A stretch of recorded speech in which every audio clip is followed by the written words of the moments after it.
사랑이 우리 가운데 충만하기를 소망합니다. 이제 우리 평안으로 인사하겠습니다. 주님의 평안 여러분과 함께. 옆 사람과도 인사하겠습니다. 부드럽고 따뜻한 사람이 됩시다. 겸손한 사람이 됩시다.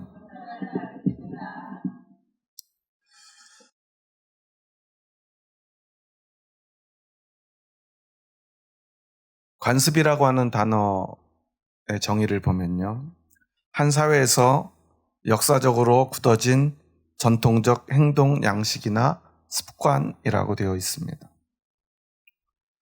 오늘 본문에 보면 이 관습에 젖은 사람들의 이야기가 나옵니다.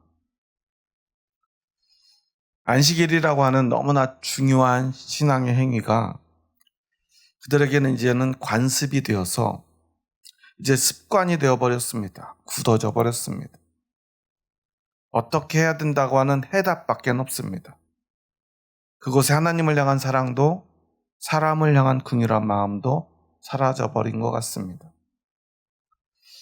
평생 손이 마르고요, 고통 가운데 아파하는 사람이 있음에도 그것을 가지고 예수님을 시험하려 하고요, 예수님이 어떻게 하는지 두고 보려 합니다.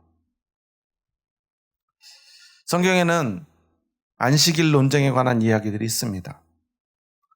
바로 앞에 2장 후반부에도 제자들이 밀 이삭을 안식일에 먹는 그것을 두고도 논쟁이 일어납니다. 그리고 계속 이어서 이제 회당에서 손 마른 사람이 있다는 사실을 알고 예수님이 과연 저 사람을 안식일에 고칠까 지켜봅니다. 2절에 보면 그 사람을 고치시는가 주시하고 있거늘 이라고 기록되어 있어요. 그리고 병행 본문인 마태복음 12장에 보면요, 그 예수님이 어떻게 그를 고치시는가 그냥 지켜보지만 않고요, 마태복음 12장 10절에는 이렇게 기록을 하는데요, 한쪽 손 마른 사람이 있는지라 사람들이 예수를 고발하려 하여 물어 이르되 안식일에 병 고치는 것이 옳으니까 라고 직접 묻습니다.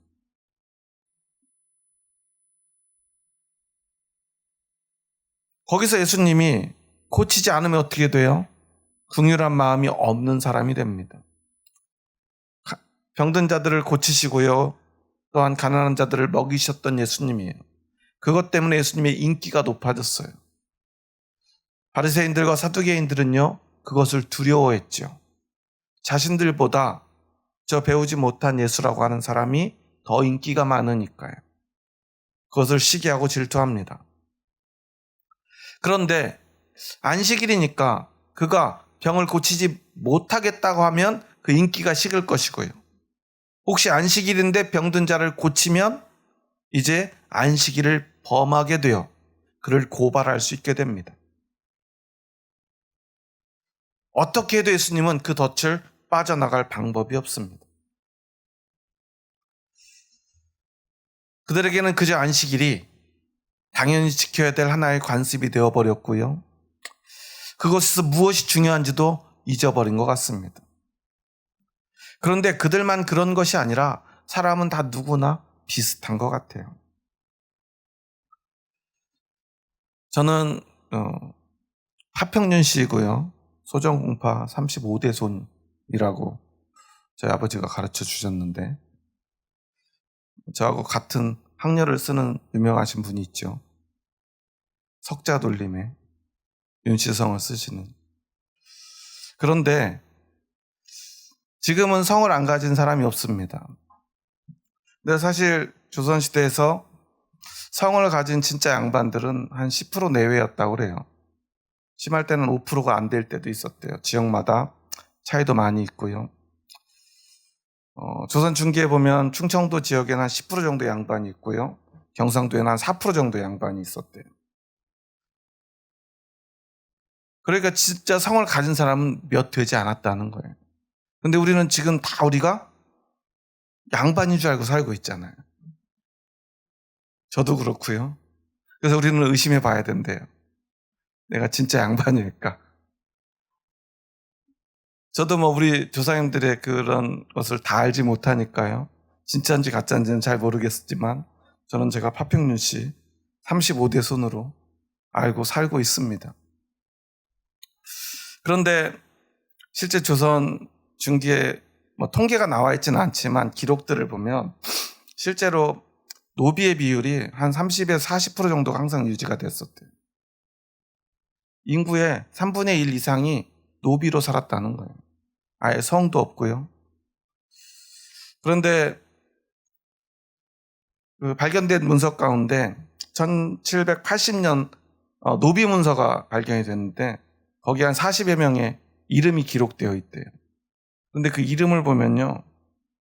사람 이름인데요. 이렇습니다. 강아지, 도야지, 두꺼비, 작은 년, 쪽가니, 개놈이, 촉새년, 짱떼, 도끼, 돌무더기, 그리고 귀우비개도 있대요.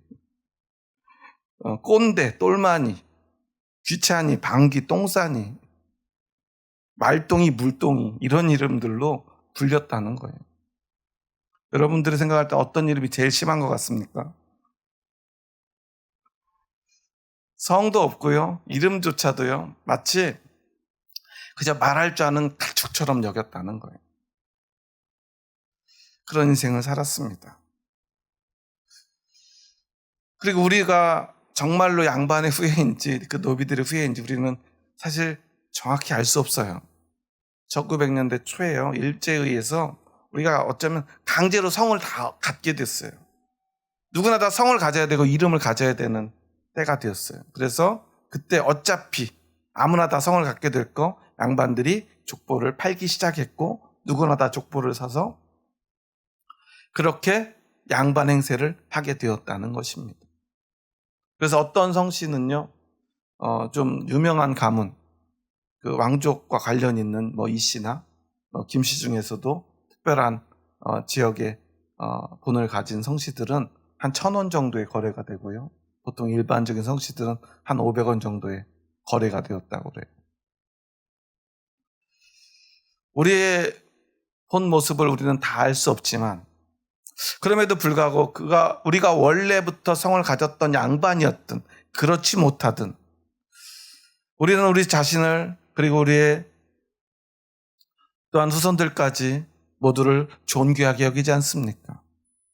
귀하게 생각하며 살아가고 있지 않습니까? 그런데요, 세상이 우리를 바라보는 방식은 그렇지 못한 것 같아요. 어떻게 해서든요, 사람들을 나누려고 합니다. 과거에 양반과 상놈과 또한 노비들이 나뉘어 있던 시절에는요, 상민이나 노비들은요, 혹시 좀 돈이 많아가지고 말을 타고 갈 수 있어도요, 양반의 집 앞에 서면요, 무조건 말에서 내려야 했다고 그래요. 그리고서는 그 담장이 끝나는 데까지 걸어가다가요, 다시 말을 타야 했대요. 그러지 않으면 어떤 일이 벌어질까요? 멍석말이를 당했답니다. 이렇게 똑같은 사람이 아니었던 시절이 있었어요. 예전에 그 히든 피겨스라고 하는 영화를 보면요, 인종차별을 극복하고 나사라고 하는 세계 최고의 연구기관에서 중심이 된 흑인 여성들에 대한 이야기를 다룬 영화인데요. 거기에 보면요, 인상적인 장면들이 몇 개 나와요. 흑인 여성들이 모여서 일하는 전산실이 있는데 거기에는요, 컬러라는 단어가 써 있어요. 유색인종 전산실. 화장실도요, 유색인종 화장실이 따로 있었어요. 백인들이 사용하는 화장실에 갈 수가 없어요. 수학 천재인 한 여성 주인공은요, 중요한 일을 맡아가지고 계속 계산을 해야 되는데요, 이 상사가 찾을 때마다 이 여자가 없어요. 그래서 어디 가냐고 자꾸 화를 내요. 어느 날은 비가 많이 오는 날인데 비에 흠뻑 젖은 채로 사무실에 막 급히 뛰어 들어오니까 도대체 어디 갔다 오냐고 화를 냅니다. 그러니까 그때 이 사람이 말을 해요. 이곳에는 제가 갈 화장실이 없다고. 아무 곳에도 화장실이 없어서 저는 800m나 떨어진 곳까지 유색인종 화장실을 찾아가야 한다고. 40분씩이나 화장실을 들락날락 해야 된다고. 어쩔 수 없으니까 나는 화장실 좀 가야 되겠다고 짐을 막 챙겨가지고 다시 나가버려요. 그러니까 이 상사는 바로 큰 사람들이 빠루라고 부르는 그 쇠몽둥이를 들고요. 막 가가지고 유색인종 화장실을 가서 그 표지판을 다 때려 부숩니다. 그리고는 그곳에서 막 화를 내면서 말합니다. 이곳에는, 이 나사에는 더 이상 유색인종 화장실은 없다. 백인 화장실도 없다. 이제 누구든 가까운 화장실을 가라고. 아무나, 누구든 원하는 곳에 가라고요. 여기 나사에서는 모두 같은 색깔 소변을 본다고 소리 지르고 나가버립니다. 얼마나 억울하겠습니까? 천재 소리를 들으면서요. 정말 힘들게 그곳에 취직했을 텐데 그곳에서 하는 일보다 더 힘든 것은 차별을 견디는 일이었습니다. 세상은요, 우리에게 끊임없이 너 자신을 어떻게든 증명하라고 말하고요. 우리가 아무리 우리 스스로를 증명해도 세상은요, 우리에게 너는 이래서 부족하고 너는 이래서 다르고 너는 이래서 안 된다라고 말합니다. 그래도 지금은요, 옛날 양반과 쌍놈이 그리고 노비가 나누어졌던 계급의 시대보다는 훨씬 나을지 몰라도 여전히 지금 우리가 사는 세상에도 계급이 존재하지 않습니까? 사람을 똑같은 사람으로 보지 않는 사람들이 있지 않습니까? 오늘 본문에 보면요, 이 바리새인들 그리고 사두개인들, 정확하게 누군지는 나오지 않지만요, 사람들이 예수를 고발하려 하면서 그들이 하는 행동이 있어요. 예수님이 회당에 들어오실 것을 알고요, 기다리고 있습니다. 그리고 그곳에는 늘상 아마 손 마른 사람이 와서 예배를 드렸던 것 같아요. 그러니까 그들이 지켜보고 있습니다. 주시합니다. 어떻게 하는지. 그런데 예수님께서는요, 그 손 마른 사람에게 이렇게 말을 합니다. 우리 한번 3절 말씀 읽어볼까요? 예수께서 손 마른 사람에게 이르시되 한가운데에 일어서라 하시고. 사실 예수님은요, 조용히 고쳐주실 수 있었어요. 그 사람들 모르게 고쳐주실 수도 있어요. 말하지 않고도 고칠 능력이 분명히 있으셨을 것입니다. 논란에 휩싸이지 않고요, 그 사람을 고칠 방법은 얼마든지 있었을 거예요. 그런데 굳이 예수님은요, 한가운데 일어서라. 사실 이 원어의 말씀을 정확하게 해석해 보면요, 한가운데로 나오라고 말을 해요. 오늘 우리 예배로 말한다면요, 예수님이 앞에 나오셔가지고 손 마른 사람에게 일어나서 앞으로 나와서 서라고 말하고 있는 거예요. 그리고 나서 자신을 주시하고 있는 그들에게 말합니다. 우리 4절 말씀 함께 읽습니다. 그들에게 이르시되 안식일에 선을 행하는 것과 악을 행하는 것, 생명을 구하는 것과 죽이는 것, 어느 것이 옳으냐 하시니 그들이 잠잠하거늘. 예수님이 묻습니다. 안식일에 선을 행하는 것과 악을 행하는 것, 어떤 것이 옳으냐? 그리고 조금 더 세게 말합니다. 생명을 구하는 것과 죽이는 것, 어느 것이 옳으냐? 여러분은 어떻게 생각하십니까?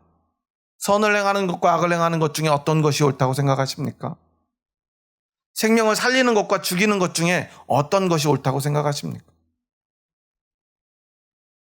너무나 뻔한 질문이기에 그들은 대답하지 못합니다.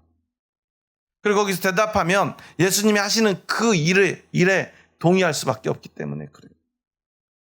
그런데 그들은 잠잠합니다. 무슨 말이죠? 알지만 동의하지 못하겠다는 거예요. 동의할 수밖에 없지만 말할 수 없다는 것입니다. 지난주에요, 뉴스를 보는데 화가 치밀어서 견딜 수가 없더라고요. 국회의원들이요, 최상병 사건이 대통령실에서 다시 반려돼서 부결돼서 돌아오니까 다시 재투표를 했어요. 다시 재투표하면은 찬성하겠다고 한 그분도 결국 최종 부결이 되고 나니까요. 자기들끼리요 막 손가락을 치켜들고요. 막 웃습니다. 한쪽에서는 분노에 찬 해병대원들이요. 어떻게 이럴 수 있느냐고 울부짖는데요. 자기들끼리 웃으면서요. 악수하면서 나갑니다. 어떻게 사람이 그럴 수가 있지요? 물론 그것이 어떤 정치적인 목적이 있다라고 그들은 주장하지만 이 특검을 요구하는 사람들은 어떤 사람들입니까?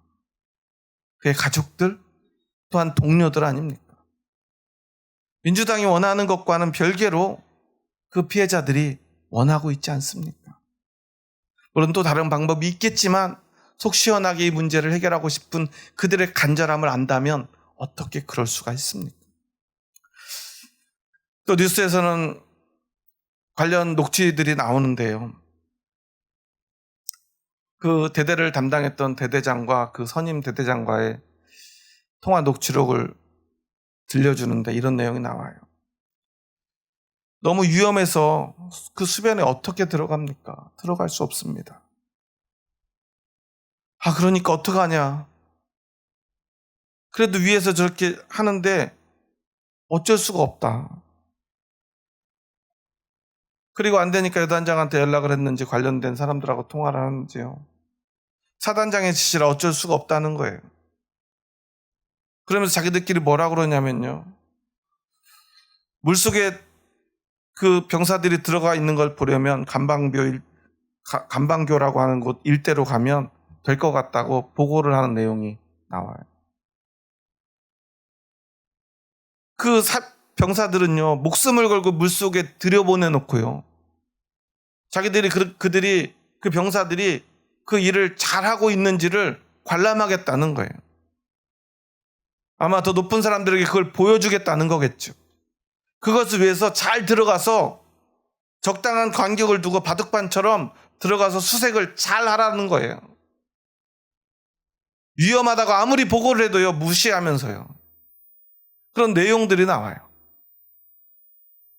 과연 여러분, 그곳에 물속에 들어가는 장병들이 자신의 아들이라면 그런 지시를 할 수 있겠습니까? 저라면 못할 것 같습니다. 오히려 그 장병들을 보호하려고요, 물속에 안 들여보내려고 애썼던 그 대대장은요, 부대에서 왕따가 되고요, 자살하려다가 그래도 죽으면 안 되겠다는 생각에 정신과 치료를 받고 있다고 그래요. 어떻게 그럴 수가 있습니까? 그런데 우리는 생각해야 합니다. 세상은 그럴 수 있다는 것을 말이죠. 언제나 그래왔다는 사실을 말이죠. 예수님의 때도요. 오늘 지금 우리가 살아가고 있는 2024년에도 마찬가지입니다. 세상은 언제나 그랬던 것입니다. 한 사람의 생명은 중요하지 않아요. 그 사람을 어떻게 사용할까? 그 사람이 어떻게 쓸모 있는가? 그것만을 생각합니다. 정말 중요한 것이 무엇인지를 잘 모르는 것 같습니다. 아니, 그들에게는 중요한 것이 다른 것일지도 몰라요. 사람의 생명이 아닙니다. 오늘 본문에도요, 바리새인들에게는요, 이 손 마른 사람은 중요하지 않아요. 그 사람은 하나의 도구일 뿐입니다. 예수님을 고발할 하나의 도구. 그들이 이용할 하나의 도구일 뿐입니다. 저 사람이 더 아프고 더 불쌍하게 여겨졌으면 했을 것입니다. 그래야만 일이 잘 풀릴 것이기 때문입니다. 그런데 그 일이 일어나고 있는 지금 이때는 안식일이란 사실이, 안식일은 하나님 안에서 하나님의 백성이 모두가 하나님과 함께 쉬는 날 아닙니까? 하나님의 생명을 공급받고요, 하나님의 평안을 누리고 나누는 날입니다. 그 어느 때보다 사랑하고요, 존귀하게 여겨야 되는, 서로를 소중히 여겨야 되는 날 아닙니까? 지금 우리에게는 주일과 같은 날입니다. 그런데 그들에게는 그 안식일이 그런 의미가 아니었던 것 같아요. 그죠? 안식일을 어떻게 지키는지, 뭐가 잘못됐는지를 판단하고요. 예수님을 어떻게든 고발하려고만 생각하고 있습니다. 과연 그들만, 그때에만 그랬을까요? 오늘 우리의 모습은 어떻습니까? 예전에 제가 신대원에서 같이 공부했던 형님이 인천에 있는 큰 교회 부교육자로 사역을 하실 때 저한테 이제 그런 얘기를 하더라고요. 만나 식사를 하는데, 너네도 교회에서 한번 우리 교회처럼 해보면 교회가 빨리 부흥이 될 거래요. 그래서 무슨 얘기인가 들어보니까요. 자기 교회는 1년에 사역이, 중요한 사역이 하나밖에 없대요. 이제 뭐 정확한 이름은 잘 모르겠는데 아마 그 전도 집회 같은 걸 하나 봐요. 초청 잔치 같은 걸 하는데요. 자기들은 이걸 위해서 1년을 준비를 하고요. 그날을 위해서 막 정말 철저히 준비를 한대요. 그래서 그날 주일 예배를 드리면요, 막 가슴이 막 두근두근 한대요. 그래서 어떻게 하시길래 그래요? 그랬더니 교회 이제 본당 그 제일 중앙 현관에 커다란 전광판이 하나 뜬대요. 그럼 각 교구별로 이제 오늘 이제 전도돼서 온 사람들의 현황이 실시간으로 이렇게 막 올라간대요. 그러면 어떻게 해요? 막 경쟁이 되고요. 막 누가 1등, 어느 교구가 1등 하는지 막 정말로 가슴이 막 두근두근 하대요. 1등한 교구는 아마 상이 있는 것 같아요. 뭐 거기 이제 신방하시는 권사님들이나 교구장이나 뭐 또한 그 담당 목사들에게도 뭐 상을 주는 것 같아요. 그래가지고요, 정말 그날은 하루 종일 마치 경주마들이 경주하듯이 이제 각 교구별로 누가 1등 하는지 막 실시간으로 계속 중계가 되고 계속 실시간으로 뜨고요. 그래가지고 하루 종일 막 사람들이 막 가슴이 두근두근 하대요. 그러다 보면요, 막 정말로 교회가 전도를 안 할 수가 없대요. 제가 그 얘기를 듣는데요, 너무 마음이 씁쓸했어요. 그 전광판에 올라가는 어떤 숫자나 어떤 그래프, 그들은 하나의 수치가 아니라 하나님이 천하보다 귀하게 여기는 한 생명이지 않습니까? 그런데 교회가요, 사람을 하나의 수치로 치환하고 있어요. 자신들이 1등을 하는 도구로 만들고 있어요. 과연 그것이 옳은가 하는 의문이 들더라고요. 교회가 그렇게 해야 되나? 그렇게 해서라도 부흥이 되어야 되나? 너무나 씁쓸한 마음이었습니다. 그래서 대답했죠. 저는 그렇게 못하겠어요. 아마 그럴 재주도 없고, 그렇게 하려면 아마 교회도 굉장히 커야 될 것 같고, 또 그렇게 하는 게 좋은지를 모르겠다고 대답을 했어요. 그래도 그렇게 해야 교회가 좀 부흥되지, 가만히 있으면 안 돼, 그러도 안타까워 하더라고요. 안 돼도 어쩔 수 없을 것 같아요. 저는 그게 옳다고 생각하지 않습니다. 아니, 잘못됐다고 생각해요. 교회는 그래서 안 됩니다. 어디서 많이 본 모습이지 않습니까? 보험회사에 가면 스티커가 이렇게 붙어 있어요. 밑에는 직원들 이름이 붙어 있고요. 자동차 파는 데 가도 똑같은 게 있어요. 저희 집사람도 제 목회를 도우면서 코웨이에서 일을 한 적이 있는데, 그때는 영업을 많이 강요당해서 항상 사무실에 이제 뭐 도와주러 한 번씩 가면 거기에도 그게 붙어 있더라고요. 실시간 영업 상황. 하나님이 도우셨는지 저희 안사람도 영업을 참 잘했던 것 같아요. 사람 만나는 걸 그렇게 부끄러워했었는데요, 성실하게 일을 해주니까 어떤 할머니 한 분이 너무 고맙다고 주변 사람들을 얼마나 많이 소개시켜줬는지 전국에서 1등을 한 번 해가지고 하와이에 간 적이 있어요. 저랑 서희만 남겨두고 9박 10일 동안이나 하와이에 가서 얼마나 신나게 놀았는지 시커멓게 타가지고 왔더라고요. 그런데요, 회사는 그럴 수 있어요. 세상은 그럴 수밖에 없어요. 하지만 교회는 그래서는 안 됩니다. 그래서 예수님은요, 손 마른 사람을 앞에 세우신 거예요. 앞으로 나와라. 그리고요, 5절에 보면요, 그들의 마음이 완악함을 탄식하사 노하심으로 그들을 둘러보시고 그 사람에게 이르되 내 손을 내밀라 하시니 내밀매 그 손이 회복되었더라. 고치시기 전에요, 예수님이요, 그들의 완악함을 탄식하사 노하심으로 그들을 둘러보십니다. 그래서는 안 된다고 말이죠. 그리고 나서 내 손을 내밀라 말씀하시고 그 손을 내미니까 그 손을 회복시켜 줍니다.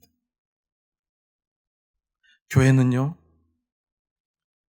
사람을 도구로 쓰는 곳이 되어서는 안 됩니다. 교회는요, 일하는 곳이 되어서도 안 됩니다. 교회는요, 사람을 소모시키는 곳이 되어서는 안 됩니다. 교회는 오직 예수 그리스도로 회복되는 곳입니다. 교회는요, 존재로서 존중받고요, 존재를 회복하는 것이 되어야 합니다. 오직 그것뿐입니다. 한 생명이 소중한 곳이지요. 몇 명의 생명을, 몇 명의 사람을 가지고 있느냐로 경쟁하는 곳이 되어서는 안 된다는 것입니다. 예배는 무엇입니까?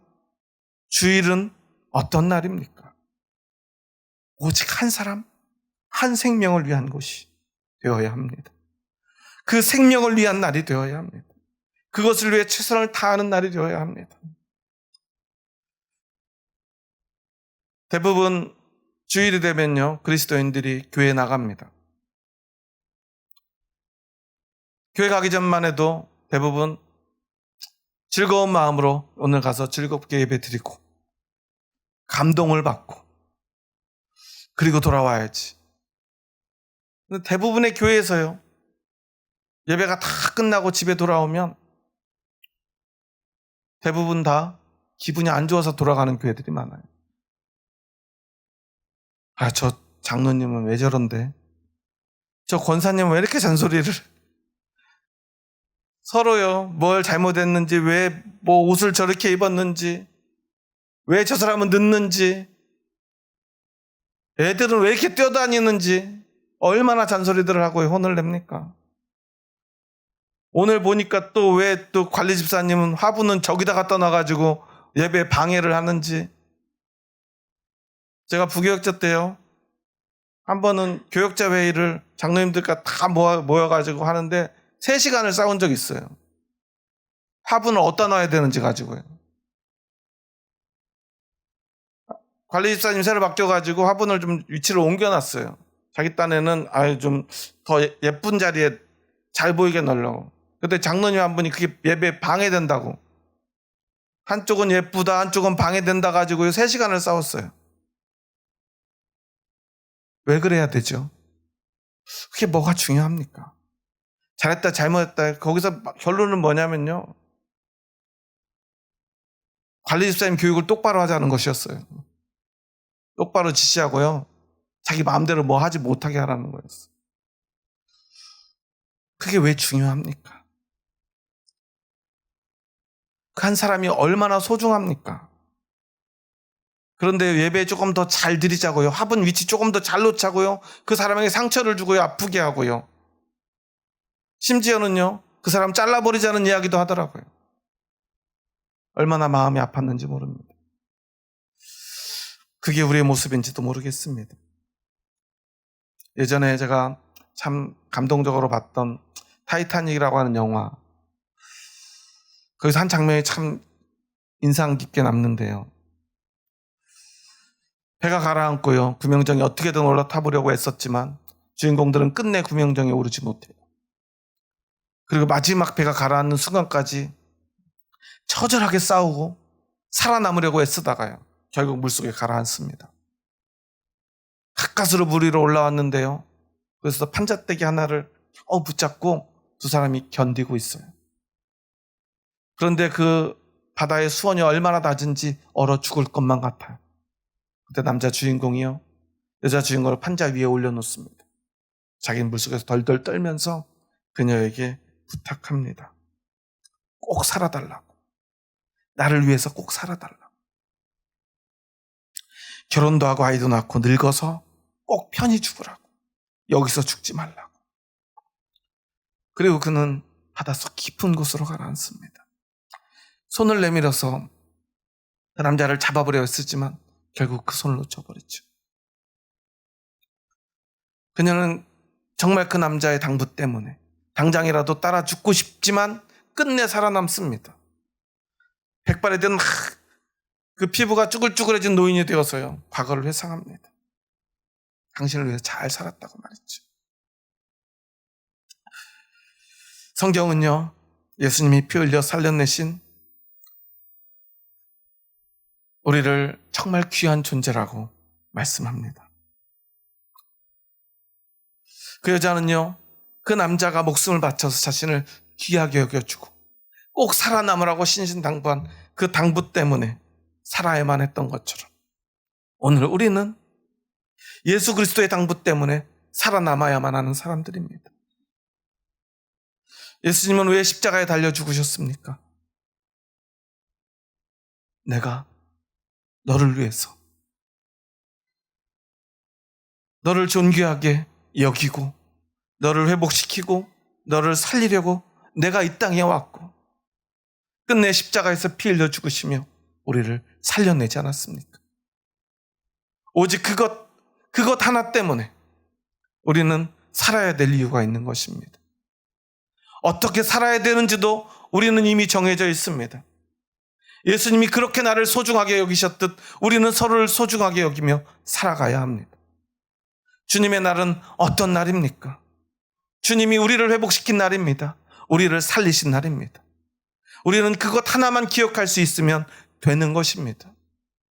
우리가 예배 시간에 많은 것을 해야 되지만요, 그것 좀 잘못하면 어떻습니까? 부족하면 어떻습니까? 작은 교회들 예배를 보면요, 부족한 것 투성이죠. 저희 교회 예배를 들여다보면 여러분들도 좀 이상한 게 있을 거예요. 맨날 하는 찬송가 부르고요, 맨날 부르던 노래 부르고요. 부족한 사람들이 모여서 찬양하고 인도하다 보니까요, 노래를 자주 바꾸는 것도 힘이 듭니다. 특성을 하시는 분들 보면 어떻습니까? 요즘 노래 부르지 않고 옛날 노래들 부르시죠. 연습할 시간도 부족하고요, 노래도 잘하지 못합니다. 그런데 그러면 어떻습니까? 그 소중한 사람들이 이 앞에 설 수 있다는 것만으로도, 예배에 함께 할 수 있다는 것만으로도 얼마나 고귀합니까? 서로가 서로의 고귀함을 알 수 있다면 그것은 하나님이 기쁘게 받으시는 예배가 되는 줄 믿습니다. 하지만 아무리 아름다운 예배를 드려도요, 그 한 사람을 소중하게 여길 줄 모른다면 그것은 하나의 관습이 될 뿐입니다. 그것을 예수님은 외식이라고 말합니다. 거짓. 그 거짓으로 꾸미는 것, 하나님을 속이는 것이다 라는 것입니다. 여러분, 오늘 설교의 제목처럼 여러분은 어느 것이 옳다고 여기십니까? 선을 행하는 것과 악을 행하는 것, 생명을 살리는 것과 죽이는 것, 어느 것이 옳다고 생각합니까? 우리는 너무나 잘 알고 있지 않습니까? 그런데 우리는요, 우리의 삶 속에서는, 세상 속에서는 선을 행하는 것보다 악을 행하는 것이 옳다고 여기며 앞에서 이야기한 어떤 국회의원들처럼 사람의 생명이 그렇게 안타깝게 쓰러져 갔는데도 그들은 함께 웃으며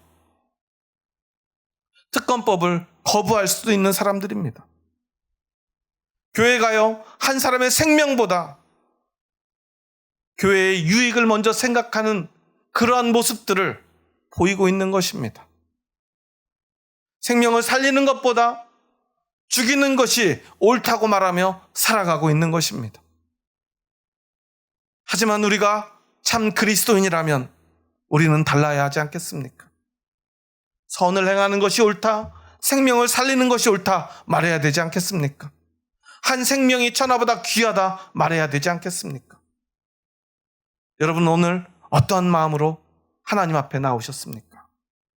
여러분, 오늘 어떠한 마음으로 서로를 바라보셨습니까? 교회 와서 성도들을 만날 때 여러분 어떤 마음이 드시죠? 보기만 해도 기분이 좋으십니까? 보기만 해도 행복하십니까? 보기만 해도 기쁨이 차오르십니까? 적어도 우리 예수정원교회는 그랬으면 좋겠습니다. 이곳에 예수 그리스도의 생명이 있지 않습니까? 예수님이 여러분을 살리지 않았습니까? 그 소중한 사람들이 이곳에 있지 않습니까? 어떤 건 내 마음에 들지 않기도 합니다. 내 성에 차지 않기도 합니다. 여러분, 그러면 어떻습니까? 손 마른 사람이 그 외모가 아름다웠겠습니까? 그래서 예수님이 그를 소중하게 여겼겠습니까? 그 사람이 예수님에게 뭔가 도움이 돼서 그 사람을 소중하게 여겼겠습니까? 그 사람을 존귀하게 여겼겠습니까? 손 마른 사람의 가치는 세상의 기준으로 보면 아무짝에 쓸모없을 뿐 아니라 예수님에게는 해가 되는 사람이었습니다. 하지만 예수님은 그를 존귀하게 여겼습니다. 너무나 소중히 여겼습니다. 일어서서 가운데로 나오라. 그의 손을 잡아주며 그를 회복시켜 주었습니다. 내가 이것을 위해 왔다고 말씀해 주신 것입니다. 우리를 회복시키시기 위해 예수님이 오셨습니다. 그렇게 회복시킨 그 존귀한 사람들이 이곳에 있습니다. 우리는 우리 형제 자매들을 어떻게 바라보아야 하겠습니까? 어떻게 바라보는 것이 옳겠습니까? 예수님은 오늘 우리에게 묻습니다. 어느 것이 옳으냐? 내가 어떻게 바라보는 것이 옳으냐? 여러분은 어떻게 바라보시겠습니까? 서로를 어떻게 바라보시겠습니까? 여러분이 형제 자매를 바라보는 그 눈이 바로 우리가 하나님을 향한 믿음, 하나님을 바라보는 눈임을 여러분 기억하시기 바랍니다. 형제 자매는 미워하고요, 형제 자매는 정죄하며 하나님을 사랑한다, 하나님을 경외한다 말하는 것 거짓말일 것입니다. 우리는 거짓말하는 자 되어서는 안 됩니다. 악한 것이 옳다 말하는 자 되어서는 안 됩니다. 생명을 죽이는 것이 옳다 말하는 자 되어서는 안 될 것입니다. 오늘 우리는 예수님 앞에서 다시 한번 나의 모습을 돌아보고 형제 자매들의 모습을 돌아봐야 할 것입니다. 그 소중하고도 존귀한 사람들. 하나님께서는 나의 아들 예수 그리스도보다 더 소중한 자라고 우리를 말씀해 주신 것입니다. 그 존귀한 사람들이 내 옆에 있습니다. 우리 한번 옆에 있는 분들 바라보면서 이렇게 고백했으면 좋겠습니다. 한번 옆 사람 보면서 인사해 볼까요? 당신은 세상에서 가장 존귀한 사람입니다. 조금 더 직접적으로 얘기해 볼까요? 나에게 집사님은 너무나 소중합니다.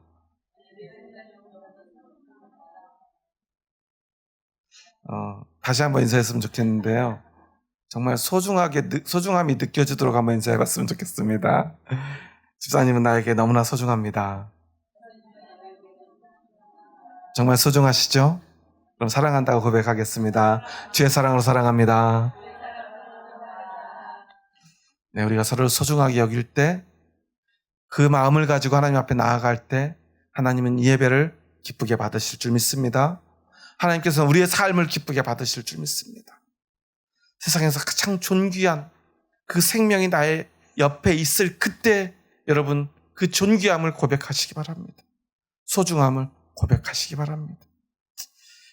제 아내가 제 곁을 떠난 지 이제 1년이 다 돼가요. 11개월이 돼갔는데요. 사람들은 이런 얘기를 합니다. 늘 밥 챙겨주고 살림해주고 옆에서 모든 걸 돌봐주던 사모님이 떠나서 얼마나 힘드세요. 여러분 그것은 하나도 힘들지 않습니다. 밥은요 배민이 더 잘해줘요. 요즘은요 세탁기 건조기까지 다 있어요.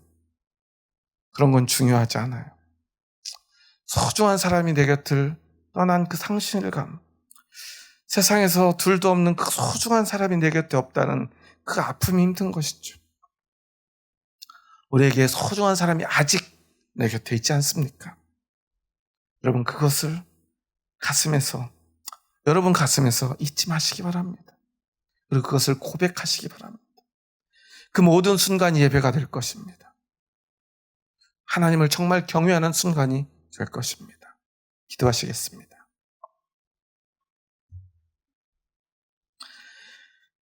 하나님 감사합니다. 저희 부족하고 연약한 자들을 사랑하셔서 저희들에게 말씀하여 주시니 감사합니다.